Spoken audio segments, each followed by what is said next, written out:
نحمده ونصلي على رسوله الكريم أما بعد فأعوذ بالله من الشيطان الرجيم بسم الله الرحمن الرحيم وإن كنتم في ريب مما نزلنا على عبدنا فأتوا بسورة من مثله وادعوا شهداءكم من دون الله إن كنتم صادقين فإن لم تفعلوا ولن تفعلوا فاتقوا النار التي وقودها الناس والحجارة أعدت للكافرين.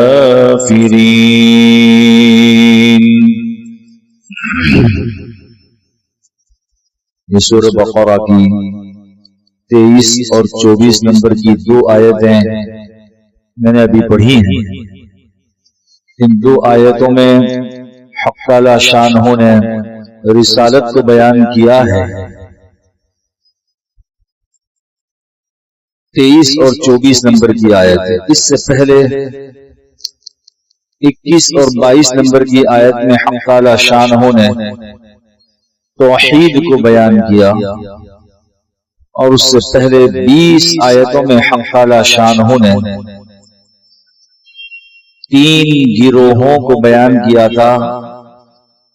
خاص طور پر 13 آیتوں میں منافقین کو اور باقی 7 آیتوں میں ایمان والے اور کافروں کو بیان کیا تھا. یہ اب تک کی 23 آیتوں کا خلاصہ ہے. 24 آیت ابھی جو میں نے آیتیں پڑھی ہیں 23 اور 24 دو نمبر کی آیتوں کی میں نے تلاوت کی ہے. شروع سورہ بقرہ کے اندر حق تعالی شانہ نے ایمان والوں کو بیان کیا، ان کی 5 صفات کو بیان فرمایا. پھر کافروں کو، وہ کافر جن کی موت کفر کی حالت میں ہوگی، ان کو بیان فرمایا. پھر 13 آیتوں میں منافقین کو بیان فرمایا ہے. پھر جو قرآن کریم کا مقصد ہے توحید، رسالت اور آخرت، یہ مضامین تیسرے رکوع سے حق تعالی شانہ شروع فرما رہے ہیں. اور پہلی 2 آیتوں میں عجیب انداز میں حق تعالی شانہ نے توحید کے دلائل کو بیان فرمایا. 4 دلیلیں بیان فرمائی جو گزشتہ ہفتے اس کا درس ہو چکا. اب یہ 23 اور 24 ان 2 آیتوں میں حق تعالی شانہ نے رسالت کے دلائل کو بیان فرمایا ہے اور رسالت کے بیان کو قرآن کی حقانیت کو سامنے رکھتے ہوئے بیان فرمایا ہے. فرمایا وَإِن كُنتُمْ فِي رَيْبٍ مِّمَّا نَزَّلْنَا عَلَىٰ عَبْدِنَا، اور اگر آپ شک میں ہو جو کچھ کہ ہم نے نازل کیا ہمارے بندے یعنی محمد رسول اللہ صلی اللہ علیہ وسلم پر، اس میں شک ہے، فَأْتُوا بِسُورَةٍ مِّن مِّثْلِهِ، تو لے آؤ ایک سورت چھوٹی سی بھی، من مثلی، اس کے برابر، اس کے مثل، قرآن ہی کی طرح. اور صرف آپ نہیں، یہ قرآن یہ چیلنج کرتا ہے، دعویٰ کرتا ہے وَادْعُوا شُهَدَاءَكُم مِّن دُونِ اللَّهِ، اللہ کو چھوڑ کر جتنے تمہارے شہداء ہیں سب کو لے آؤ. شہداء کس کو کہتے ہیں انشاءاللہ میں اس کی تفصیل میں عرض کر دیتا ہوں. ان کنتم صادقین، اگر تم سچے ہو. فَإِن لَّمْ تَفْعَلُوا، اور اگر آپ نہ کر سکے یعنی قرآن کے مثل کوئی چھوٹی سی صورت بھی نہ لا سکے، اور ہم تو یوں کہتے ہیں حق تعالی شانہ فرماتے ہیں وَلَن تَفْعَلُوا، اور ہرگز ہرگز تم لا بھی نہیں سکتے. یہ بھی ایک چیلنج ہوا. ایک تو فرمایا لے آؤ، پھر قرآن کا دوسرا چیلنج ہے کہ قیامت تک لا بھی نہیں سکتے. لہذا فاتقوا النار، تو پھر ڈرو اس آگ سے جس کا ایندھن الذی وقودها الناس والحجارہ، لوگ اور پتھر ہوں گے. اعدت للکافرین، یہ آگ تیار کی ہے کافروں کے لیے، تیار کی گئی ہے کافروں کے لیے۔ یہ دو آیت ہیں 23 اور 24 نمبر کی، جس کا میں نے ترجمہ کیا۔ ان آیتوں میں حق تعالی شانہ نے قرآن کریم کی حقانیت کو واضح کیا اور اس سے رسالت کو ثابت کیا۔ ریب کا ترجمہ ہم تو شک کر دیتے ہیں کہ شک، لیکن ریب عربی زبان میں امام راغب اصفہانی رحمۃ اللہ علیہ نے بہت تفصیل سے ریب کو لکھا ہے، بالکل قرآن کے شروع میں ذالک الکتاب لا ریب فیہ۔ ریب اس تردد اور شک کو کہتے ہیں کہ بظاہر شک کی کوئی جگہ ہی نہ ہو اور آدمی ذرا سی توجہ رکھے، غور و فکر کرے تو اس کا وہ شک دور ہو جائے۔ فوری طور پر دور ہونے والے شک کو ریب کہتے ہیں۔ خامخواہ کسی چیز کے اندر شک پیدا کرنا اس کو ریب کہتے ہیں، اور ذرا سی توجہ کوئی دلائے اور حقیقی معنی میں وہ حق کا متلاشی ہو تو فوراً اس کا وہ ریب ختم ہو جائے، اسے ریب کہتے ہیں، شک۔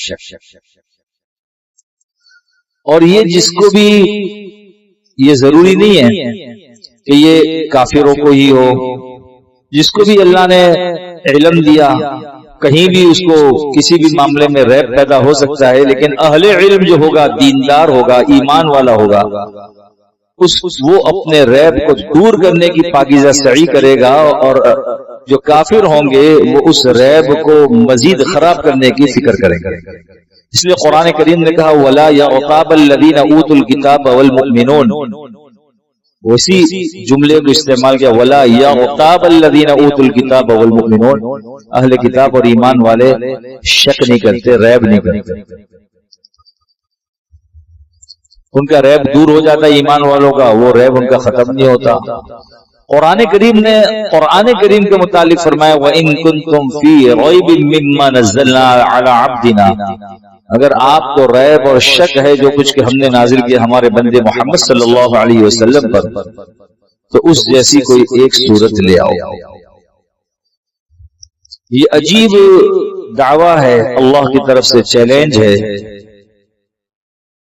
نبی کریم صلی اللہ علیہ وسلم کے متعلق عبدنا کہہ کر کے اشارہ اس بات کی طرف کیا کہ وہ ہمارے بندے کے جن کی پیدائش سے پہلے ان کے والد ماجد کا سایہ ان پر سے اٹھ چکا ہو، پیدائش ہو رہی ہے یتیم، پھر 7 سال کی عمر ہو رہی ہے، والدہ ماجدہ کا سایہ بھی سر سے اٹھ جاتا ہے، پھر یتیم، پھر 8 سال کی عمر میں دادا صاحب کا سایہ بھی اٹھ جاتا ہے، پھر آپ کے جو حالات تھے مالی اعتبار سے، اس لیے کہ پڑھاتا وہ ہے کہ پڑھتا وہ ہے کہ اس کے اوپر اس کے والدین کا سایہ عاطفت شفقت ہو۔ پیارے آقا صلی اللہ علیہ وسلم کا سایہ بچپن ہی سے اٹھ گیا تھا، آپ تو پہلے ہی سے یتیم تھے، درے یتیم تھے، تو کون آپ کو پڑھا تھا؟ پھر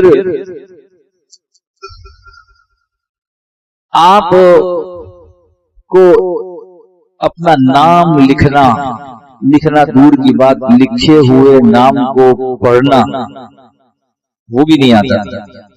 حدیبیہ کے موقع پر جب صلح نامہ لکھا گیا تو صلح نامہ کے اندر جہاں من محمد رسول اللہ صلی اللہ علیہ وسلم خط کے شروع میں، صلح نامہ کے شروع میں جو لکھا گیا تھا، تو کفار و مشرکین نے آ کر کے اعتراض کیا کہ اگر ہم رسول اللہ مانتے تو اشکال ہی کیا تھا، جھگڑے ہی ختم تھے۔ تو پیارے آقا صلی اللہ علیہ وسلم نے حضرت علی رضی اللہ تعالیٰ عنہ سے کہا مٹا دو، انہوں نے کہا میں نہیں مٹاتا، میں اپنے ہاتھ سے نہیں مٹاتا۔ تو پیارے آقا صلی اللہ علیہ وسلم نے فرمایا اچھا دکھاؤ رسول اللہ کہاں لکھا ہے، میں مٹاتا۔ تو آپ کو دکھلایا گیا کہ یہ لکھا ہے تو آپ نے اپنے ہاتھوں سے مٹایا. یہ امی ہونا قرآن کی اور رسالت کی حقانیت کی دلیل ہے. یہ عیب نہیں ہے, یہ عیب نہیں ہے, یہ تو رسالت کی اور قرآن کی حقانیت کی دلیل ہے. حق تعالی شانہ یہ ظاہر کرنا چاہتے ہیں, بتلانا چاہتے ہیں کہ جس رسول امی صلی اللہ علیہ وسلم کو یہ پتہ نہ ہو کہ رسول اللہ کہاں لکھا ہے کہ مجھے بتلاؤ علی, نعوذ باللہ ثم نعوذ باللہ. پیارے آقا صلی اللہ علیہ وسلم کی زندگی میں تکلف بھی نہیں تھا, جھوٹ تو بہت دور کی بات کہ نعوذ باللہ آپ یوں کہتے ہو کہ مجھے پتا ہے اور میں تجاہل عارفانہ برتتا ہوں, میں ظاہر نہیں کرتا. ایسا تھا ہی نہیں. اقلہم صحابہ کے اوصاف میں ہے اقلہم تکلفا واعمقہم علما. صحابہ بھی تکلف سے کوسوں دور تھے, علم کے گہرے تھے. تو پیارے آقا صلی اللہ علیہ وسلم کے اندر تکلف کہاں سے آئے گا؟ تو آپ کا حضرت علی رضی اللہ تعالیٰ عنہ کو یہ کہنا کہ علی یہ بتلاؤ رسول اللہ کہاں لکھا ہے, میں اپنے ہاتھوں سے مٹا دوں, یہ دلیل اس بات کی کہ آپ صلی اللہ علیہ وسلم کو لکھنا پڑھنا نہیں آتا. بخاری میں بالکل شروع میں جس وقت حضرت جبرائیل علیہ السلام نے آپ کو بھیجا ہے تو فغطنی حتی بلغنی من الجہد, آپ نے فرمایا مجھے اتنے زور سے بھیچا کہ میری ساری طاقت سلب ہو گئی, ختم ہو گئی. فارسلنی فقال اقرا یا محمد فقلت ما انا بقاری. وہاں بھی دلیل ہے, مجھے پھر چھوڑا, مجھے کہا پڑھو اے محمد, میں نے کہا میں پڑھ نہیں سکتا, پڑھا ہوا نہیں ہوں. تو معلوم یہ ہوا کہ آپ پڑھ نہیں سکتے تھے اور آپ کی زبان اقدس اطیب اطہر سے اتنا پاکیزہ کلام کا جاری اور ساری ہو جانا اور 23 سال تک جاری اور ساری ہونا, یہ قرآن کریم کی حقانیت ہے اور آپ کی رسالت کی بھی دلیل ہے کہ اللہ کے نبی صلی اللہ علیہ وسلم کے قلب اطہر اقدس اطیب پر اس کو اتارنا اور پھر آپ کی زبان سے جاری کرنا. لا تحرک به لسانک لتعجل به ان علینا جمعہ وقرآنہ. ہمارے ذمے ہے آپ کے سینے میں قرآن کو اتارنا اور آپ سے پڑھوانا. اللہ فرماتا ہے یہ دلیل ہے اس بات. پھر عجیب بات یہ کہ یہ کلام جو کلام اللہ ہے, اللہ کی ذات سے نکلا ہوا, یہ کلام اللہ ہے. توریت, انجیل, زبور, صحف ابراہیم و موسیٰ, 103 کتابیں وہ کتاب اللہ تھی اور قرآن کریم یہ کلام اللہ ہے, اللہ کی ذات سے نکلا ہوا کتاب. اس کے اندر تو بہت سارے امکانات موجود ہیں کہ لکھوایا گیا ہو. کتابت میں وہ آتا ہے, فرشتوں کو کہا وہ لکھ دو. معافی ضمیر کی ادائیگی آپ نے زبان سے, اللہ رب العزت اعضاء سے پاک, اللہ نے کہا لکھ دو, لکھوا دیا گیا. اور کلام اللہ یہ اللہ کی ذات سے نکلا ہوا کلام ہے. تو کتاب اللہ میں رد و بدل ہو سکتا ہے, کلام اللہ میں رد و بدل نہیں ہو سکتا. کلام اللہ میں رد و بدل نہیں ہو سکتا.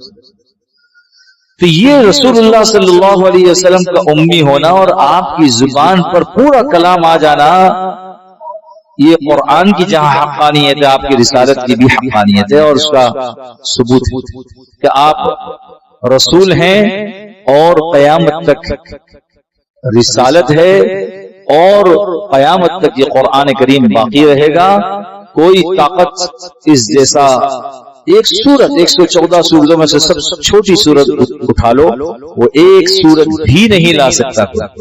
بے سورتن عربی کے اعتبار سے یہ تنوین اس کی قلت کو بتلا رہی ہے. ایک چھوٹی سی سورت وہ کوئی لے آئے, نہ کوئی لا سکا, نہ قیامت تک لا سکا. پھر عجیب بات یہ کہ اللہ رب العزت کا نظام ہے جہاں انبیاء علیہ السلام کو آپ نے مبعوث فرمایا, ان کے ساتھ جو معجزات بھیجے وہ معجزات وہ تھے جو اس زمانے کی ضرورت تھی. حضرت موسیٰ علیہ السلام کے زمانے میں جادوگروں کی کثرت تھی, ہر طرف جادوگر تھے, ہر طرف جادوگر. تو حق تعالی شانہ نے موسیٰ علیہ السلام کو 2 بڑے معجزے عطا فرمائے تھے, 9 اور بھی کل 9 معجزات عطا فرمائے تھے. وَلَقَدْ آتَيْنَا مُوسَىٰ 9 آیات بینات. 9ویں پارے میں بھی اللہ نے کچھ معجزات کا تذکرہ فرمایا. فَأَرْسَلْنَا عَلَيْهِمُ الطُّوفَانَ وَالْجَرَادَ وَالْقُمَّلَ وَالضَّفَادِعَ وَالدَّمَ آيَاتٍ مُفَصَّلَاتٍ. جگہ جگہ قرآن نے بیان کیا. تو ان میں دو بڑے معجزے تھے موسیٰ علیہ السلام کو حق تعالی شان و عطا فرمائے تھے. اس میں ایک موسیٰ علیہ السلام کو عصا عطا فرمایا تھا، عصا لاٹھی، اور دوسرا ید بیضاء چمکتا ہوا ہاتھ. آپ جب اندھیرے میں اپنے ہاتھ کو نکالتے تو تیز روشنی جیسا بیٹری ہوتی ہے، بہت تیز بیٹری ہو ایسی روشنی چاروں طرف روشن کر دیتا تھا موسیٰ علیہ السلام کا ہاتھ. دیگر معجزات کے ساتھ یہ دو اہم معجزات عطا فرمائے. چونکہ وہاں ضرورت اس کی تھی، نبی کی نبوت کو جاننے اور ماننے کے لیے اور ان پر ایمان لانے کے لیے وہ معجزات ضروری تھی. عیسیٰ علیہ السلام کا زمانہ تھا، وہاں طبیبوں کا زور تھا، طب عروج پر تھی. تو اللہ رب العزت نے عیسیٰ علیہ السلام کو یہ معجزہ عطا فرمایا کہ آپ نابینا کے آنکھوں پر ہاتھ پھیرتے، وَأُبْرِئُ الْأَكْمَحَ وَالْأَبْرَصَ وَأُحْيِي الْمَوْتَى بِإِذْنِ اللَّهِ. تو وہ بینا ہو جاتا تھا، اس کی آنکھیں آ جاتی تھی، نظر آتا تھا اس کو. اور ابرص اس کے اوپر ہاتھ پھیرتے تو اس کا جسم صحیح ہو جاتا تھا، برص کی بیماری والا. اور قبرستان میں جا کر مردے کو اگر کہتے قم بإذن اللہ، اللہ کے حکم سے کھڑے ہو جا، تو وہ کھڑا ہو جاتا تھا. تو معجزات کی انتہا کر کر کے عیسیٰ علیہ السلام کو مبعوث فرمایا تاکہ قوم دیکھے کہ یہ اللہ کے حکم کے طبیب کی جہاں انتہا ہوتی ہے، اللہ کی طرف سے نبی کو جو معجزات دیے جاتے ہیں اس کی ابتدا ہوتی ہے. اور پیارے آقا صلی اللہ علیہ وسلم کا جب زمانہ آیا تو شعراء اور فصحاء بلغاء کی کثرتیں تھیں. بڑے فصیح و بلیغ شعراء بھی تھے اور باتیں کرنے والے، خطباء بھی تھے، تقریریں کرنے والے. ایسی تقریر عربی، ایک ایک چھوٹی سی لڑکی چھوکری وہ ایسے اشعار پڑھتی کہ لوگ اس مجلس میں ایسے اشعار نہیں لا سکتے. فی البدیع اشعار بھی ہوتے. وہاں پر ایسا کلام پیش کرنا ضروری تھا جس کی مثل کوئی لا نہیں سکتا، اس لیے حق تعالی شان اور قرآن کریم کو نازل کیا. قرآن کریم جہاں توحید، رسالت، آخرت کو بیان کرتا ہے، وہیں اس کا انداز ایسا ہے کہ قیامت تک کوئی ایک سورت بھی اس کے برابر لا نہیں سکتا. وہاں جو موقع تھا شعراء اور ادباء اور فصحاء بلغاء خطباء، ان کے سامنے قرآن کریم کی حقانیت کو بیان کرنے کے لیے. پھر پیارے آقا صلی اللہ علیہ وسلم خود فرماتے ہیں کہ مجھے اشعار سے کوئی لگاؤ نہیں. بخاری شریف میں ہے کہ فرماتے ہیں مجھے اشعار سے کوئی لگاؤ نہیں. فی البدیع، خندق کے موقع پر اور کسی موقع پر بھی آپ کے زبان اقدس اطیب سے کچھ شعر نکل گئے، وہ ایک الگ بات ہے، وہ ایک الگ بات ہے. وہ اشعار موجود ہیں، وہ باقاعدہ آپ نے اشعار سے دل لگی نہیں کی، اس سے لگاؤ پیدا نہیں کی کہ اشعار سیکھیں، اشعار بنائیں. فی البدیع جو اشعار چند آ گئے رجزیہ اشعار، وہ آپ نے پڑھے. تو قرآن کریم نے یہاں قرآن کریم کی حقانیت بیان کی تو اس سے رسول اللہ صلی اللہ علیہ وسلم کی رسالت ثابت ہوئی کہ آپ کے سامنے 40 سال کا عرصہ گزرا ہے. او قریش والو، آپ سب ان کو جانتے ہو کہ لکھنا پڑھنا نہیں جانتے. پھر ان کی زبان پر ایسا فصیح و بلیغ کلام جاری اور ساری ہو جانا، تو اگر آپ اس قرآن پر اعتراض کرتے ہو تو آپ لے آؤ.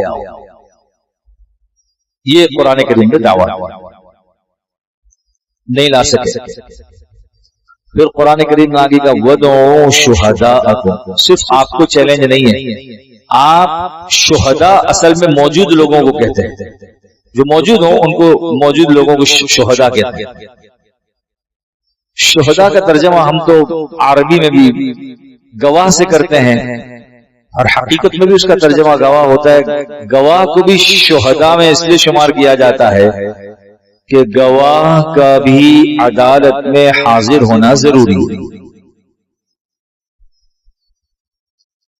فقہاء نے مسائل لکھے، مشہور کتاب ہدایہ، اس میں لکھا ہے مسئلہ کہ قوا علی الغائب شرعاً معتبر نہیں ہے، کہ قاضی بھی مدعی یا مدعا علیہ اور گواہوں کے بغیر فیصلہ کرے تو جائز نہیں ہے اور اس کا اعتبار بھی نہیں ہے. معلوم ہوا کہ جو دعوے دار ہے جس کے خلاف دعویٰ دائر کیا گیا، جو گواہ ہے ان کو موجود رہنا پڑے گا. اسی موجود رہنے کو شہداء کہتے ہیں. تو یہاں ایک تو یہ ہے کہ آپ کے جتنے مجلسوں میں موجود رہتے ہیں جو توحید اور رسالت اور آخرت کے منکر ہیں، وہ سارے موجود لوگوں کو ہم دعویٰ کرتے ہیں ایک، اور قیامت تک جتنے موجود ہیں سب کو دعویٰ کرتے ہیں دو. اور ایک عجیب بات ہے کہ قرآن کریم میں انہی کافروں کے اقوال کو نقل کیا ہے کہ کافر یوں کہتے تھے کہ کل قیامت کے دن ہم اپنے شہداء کو بلا لیں گے. وہاں شہداء سے مراد ان کے بھگوان ہیں. قرآن کریم میں بہت ساری جگہ پر ہے جہاں کافروں نے کہا کہ ہم قیامت کے دن ہم شہداء کو اپنے ان بھگوانوں کو بلائیں گے کہ ہم نے تو ان کے لیے کیا تھا، ان کے لیے عبادت کرتے تھے، ہم تو اپنے بھگوانوں کے لیے، مورتیوں کے لیے. تو قرآن نے ان کی طرف بھی شہداء کہہ کر اشارہ کیا کہ آج جو تم اپنے شہداء کہتے ہو تو اپنے بھگوانوں کو بھی لے آؤ اور سب مل کر کے قرآن کریم کے مثل کوئی ایک چھوٹی سی صورت دیا. عجیب جملہ استعمال کیا، وَادْعُوا شُهَدَاءَكُمْ من دون اللہ، اللہ کو چھوڑ. یہ جملہ من دون اللہ یہ دلیل اس بات کی کہ اللہ کی ذات سے نکلا ہوا کلام اللہ ہی لا سکتے ہیں، اس کے علاوہ ساری دنیا مل کر لا نہیں سکتی. ان کنتم صادقین، اگر تم سچے. بہت کوششیں کی، بہت کوششیں کی. واقعات آپ نے بھی سنے ہوں گے کہ سر دماغ لوگ وہ اپنے اپنے ایک کمرے میں بیٹھ گئے کہ 6 مہینے تک مجھے راشن دو، راشن ان کو بھرا دیا گیا اور دوات اور کاغذ روشنائی دے دی گئی ان کو کہ جاؤ لکھو. 6 مہینے کے بعد پورا کمرہ کاغذوں سے بھرا ہوا ہے، کچھ بھی نہ لکھ سکے. القارعۃ ما القارعۃ وما ادراک ما القارعۃ، اس کو سامنے رکھتے ہوئے انہوں نے لکھا الفیل والفیل وما ادراک ما الفیل، ہاتھی اور ہاتھی. اور آپ کو پتا ہے ہاتھی کیا ہے؟ تو انہی کے لوگوں نے اس کو بہت پیٹا کہ ایک طرف اتنا بھیانک انداز ہے، ترہیبی انداز ہے حق تعالی شان ہوگا، القارعۃ ما القارعۃ وما ادراک ما القارعۃ، کھٹکھٹانے والی چیز قیامت. اور وہ کھٹکھٹانے والی چیز، اور آپ کو پتا ہے کھٹکھٹانے والی ہلا دینے والی چیز کیا ہے؟ قیامت کا تذکرہ ہے، اور تو ہاتھی کا تذکرہ کرتا ہے. پھر بھی نہیں لکھ سکے. اور یہ صرف اس وقت تک نہیں، یہ قیامت تک کے لیے قرآن ہے، اور قیامت تک کے لیے زندہ جاوید یہ معجزہ ہے. ایسا معجزہ. ابن قیم جوزی رحمۃ اللہ علیہ نے بہت سارے معجزات کا تذکرہ فرمایا ہے سرکار دو عالم صلی اللہ علیہ وسلم کے، لیکن بعض وہ معجزات ہیں جو قیامت تک جاری و ساری ہیں. اس میں سب سے پہلی چیز قرآن کریم ہے. اور حضرت ابو سعید خدری رضی اللہ تعالیٰ کی ایک روایت ہے. حاجیوں کے سلسلے میں جب بات ہوتی ہے ہم اس کو ضرور عرض کرتے ہیں، ابھی موقع نہیں ہے، لیکن چونکہ معجزات کا تذکرہ ہے وہ بھی زندہ جاوید معجزہ ہے کہ سرکار دو عالم صلی اللہ علیہ وسلم نے ارشاد فرمایا. ایک مجلس میں حضرت ابو سعید خدری رضی اللہ تعالیٰ فرماتے ہیں کہ حاجی جب رمی جمرات کرتا ہے، جمرات پر پہنچتا ہے اور کنکر مارتا ہے 3 دن، 10 تاریخ کو صرف بڑے شیطان کو، 11 کو تینوں کو، 12 کو تینوں کو، اور یہ واجب ہے 3 دن کے. اور اگر اللہ نے موقع دے دیا تو 13 کی سنت ہے. فرمایا نبی کریم صلی اللہ علیہ وسلم نے کہ جو حاجی وہاں کنکر مارتا ہے، جو کنکر اللہ کے یہاں مقبول ہوتا ہے، ان کنکروں کو فرشتے اٹھا لیتے ہیں آسمانوں پر. حضرت ابو سعید خدری رضی اللہ تعالیٰ عنہ جو ہیں وہ کہتے ہیں کہ میں نے سرکار دو عالم صلی اللہ علیہ وسلم سے یہ صرف اتنا فرمایا، نبی کریم صلی اللہ علیہ وسلم نے بھی اٹھانے کا تذکرہ نہیں فرمایا تھا، تو میں نے کہا اللہ کے نبی صلی اللہ علیہ وسلم جو کنکر مارے جاتے ہیں تو کنکر کے تو ڈھیر ہو جانے چاہیے وہاں، تو نبی کریم صلی اللہ علیہ وسلم نے فرمایا جو مقبول اور حج ہوتا ہے جن کا، تو فرشتے ان کنکروں کو آسمانوں پر اٹھا لیتے ہیں، ان کو آسمانوں پر اٹھا لیتے ہیں۔ جو مردود ہوتے ہیں مسئلہ یہ ہے کہ اس کو تو وہاں سے کنکر اٹھانا بھی جائز نہیں ہے، مارنا تو بہت دور کی بات ہے، صرف وہ مردود ہے کنکر۔ اب ہم یہ دیکھیں جب سے دیکھتے آ رہے ہیں قیامت تک دیکھتے چلے جائیں گے، حقیقت یہی ہے کہ جو مزدلفہ سے کنکر چن کے لاتے ہیں اگر اس کو مارا جائے تو اس سے تو پورے وہاں، یہ حضرت ابو سعید خدری رضی اللہ عنہ خود فرماتے ہیں کہ وہاں تو ٹیلا لگ جانا چاہیے، ٹیلا کیوں نہیں لگتا، اتنے کنکر مارتے ہیں، فرمایا کہ فرشتے اٹھا لیتے ہیں۔ ابھی اللہ کے نبی صلی اللہ علیہ وسلم نے ارشاد فرمایا ہمیں نہ فرشتے نظر آوے ہیں نہ فرشتوں کی گاڑیاں ہیں، جو بھی اللہ کے نظام ہے وہ نظر آوے ہے، لیکن پیارے آقا صلی اللہ علیہ وسلم کے فرمان پر ہمارے ایمان ہے،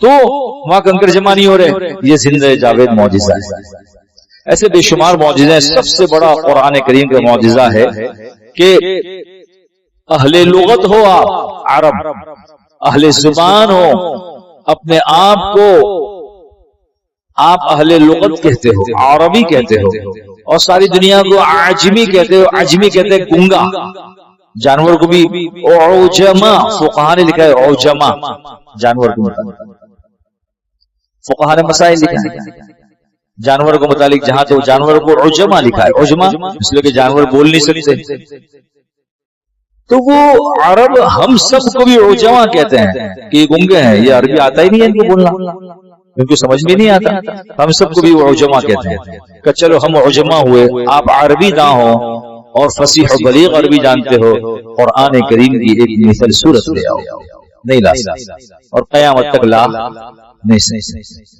شہداء کے ترجمے میں ایک یہ بھی ہے کہ قیامت تک جتنے وہ آئیں گے جو توحید، رسالت، آخرت، خاص طور پر قرآن کے منکرین ہیں، ایک نہیں کانفرنس بلا لو۔ میں اس پر حاشیہ ملا کر یہ کہتا ہوں کہ اس زمانے میں آپ کے گروپ ہیں، واٹس ایپ گروپ، وہ سب گروپ بنا لو، ساری دنیا کے گروپ بنا لو، اور بنا کر کے روزانہ کی نسبت پر 24 گھنٹے ایسے تین قسم کے لوگوں کو رکھ دو جن کی جو ہے سروس یہ ہو 8-8 گھنٹے کی، اور اسی کام کے لیے رہو، اور وہ کانفرنس بلا کر کے ایک کمیٹی ہو جو ان کی تنخواہیں دیتی ہو، پھر بھی قرآن کریم کا دعویٰ ہے کہ آپ ایک چھوٹی سی صورت لانی اس جیسے، تو بہت ترقی ہو گئی، ترقی کا زمانہ ہے لانی سی، اس لیے قرآن کریم کی حقانیت ہوئی اور اس سینے کی حقانیت ثابت ہوئی جس سینے پر اللہ نے قرآن اتارا ہے۔ شیخ سعدی رحمۃ اللہ علیہ نے گلستان کے اندر ایک شعر کہا ہے، یتیمے کے نہ کرد قرآن درست، کتب خانہ چنج ملت بش، وہ در یتیم جس نے کسی کے سامنے زانو تلمس طے نہیں کیا، شاگردگی اختیار نہیں کی، اس لیے کہ قرآن سمجھنے کے لیے بھی تو نورانی قاعدہ پڑھنا پڑتا ہے، مکتب میں جانا پڑتا ہے، تجوید، پھر اس کے مخارج، پھر اس کے صفات، پھر اس کے مدات، سب سمجھنے کے لیے مجوید کے پاس بیٹھنا پڑتا ہے، اس کے بغیر آدمی پڑھ نہیں سکتا۔ تو پیارے آقا صلی اللہ علیہ وسلم کے سینے پر اتنا زبردست انداز کیسے آ گیا، کیسا انداز تھا؟ وقت زیادہ ہو رہا ہے، اب تو عید کے بعد انشاءاللہ یہ چند وجوہات ہیں جس کی بنیاد پر قرآن کی حقانیت ثابت ہوتی ہے۔ میرا دل چاہتا ہے کہ وہ مختلف کتابوں میں، لیکن علامہ سیوطی رحمۃ اللہ علیہ نے 10 اہم ترین وجوہات لکھی، میں چاہتا ہوں اس کو میں عرض کروں، وہ انشاءاللہ عید کے بعد ہی اس کا موقع آئے گا، لیکن قرآن کے متعلق اس کو سمجھنا چاہیے، اس کا مذاکرہ ہونا چاہیے۔ میں صرف چند واقعات، ایک واقعہ بھی عرض کر کے بات ختم کروں۔ قرآن کریم کی مٹھاس، اس کی لذت، اور قرآن کریم کے اندر جو چاشنی اللہ نے رکھی ہے، اس کی حلاوت رکھی ہے اللہ نے، کہ جو دشمن تھے وہ بھی اس کے قائل تھے، لیکن عناد اور بغض کی وجہ سے وہ ایمان نہ لائے اور اس کے انکار کرتے رہے۔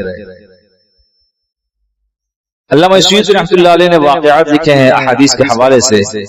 ابو سفیان جو بعد میں ایمان لیا رضی اللہ تعالیٰ عنہ، اور اسی طریقے سے ابو جہل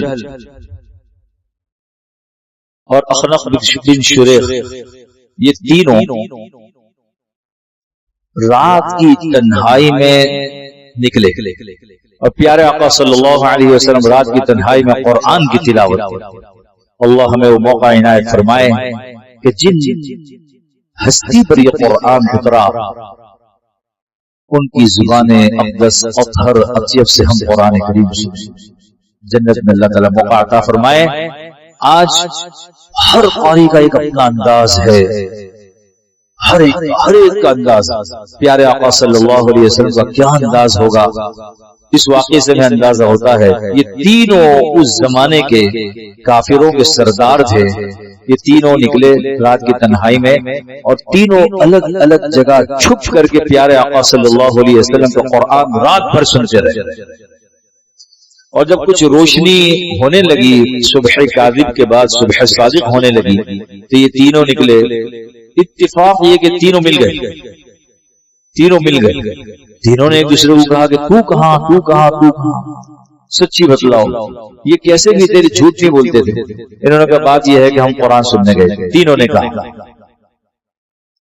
تینوں نے ایک دوسرے اوپر ملامت کی اور پھر کہا کہ بھائی وعدہ کرو کہ کل اب آئندہ کبھی نہیں سنیں گے. ہمارے اگر ماتحتوں کو پتہ چل جائے گا تو وہ سب ہم سے متنفر ہو جائیں گے. وعدہ کیا. دوسرا دن تھا. وہ قرآن کریم کی حلاوت کہاں بھول سکتے تھے. جس کو لذت آ جائے کسی چیز سے وہ کہاں بھول سکتا ہے.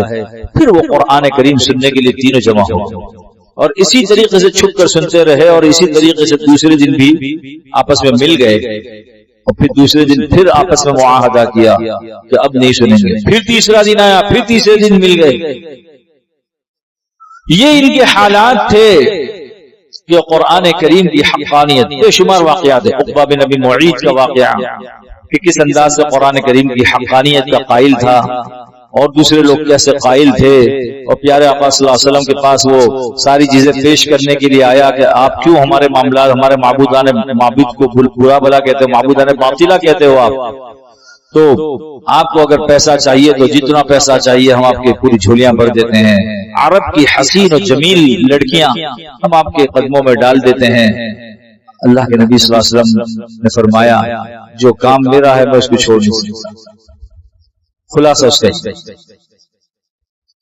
تو پھر اس موقع پر اللہ کے نبی صلی اللہ علیہ وسلم نے قرآن کریم کی چند آیتیں پڑھی. جب یہ دعوت دینے کے لیے آئے باطل لوگ تو آپ نے قرآن کی تلاوت کی اور کوئی جملہ نہیں کہا, ایک جملہ بھی نہیں کہا, صرف قرآن کی. اس لیے قرآن کریم کی تلاوت محض یہ بھی اپنے اندر ایک خاص اثر ہے. ربنا وابعث فیہم رسولا منہم یتلو علیہم آیات. پہلا تو یتلو ہے, سمجھنا تو بات کی بات ہے. محض تلاوت بے پناہ فوائد اور اثرات اور برکات رکھتا. تو جب قرآن کی تلاوت سنی تو جا کر کے اپنے گرو گھنٹانوں میں کہنے لگا کہ یہ تو وہ کلام ہے جو نہ ساحر کا ہے نہ کاذب کا ہے اور نہ شاعر کا ہے اور نہ کاہن کا ہے. کسی یہ کلام اللہ کا ہے, میری بات مانو کہ ہم مان لیں. لیکن پھر وہ عناد کا معاملہ, دشمنی کا معاملہ, ایمان نہیں.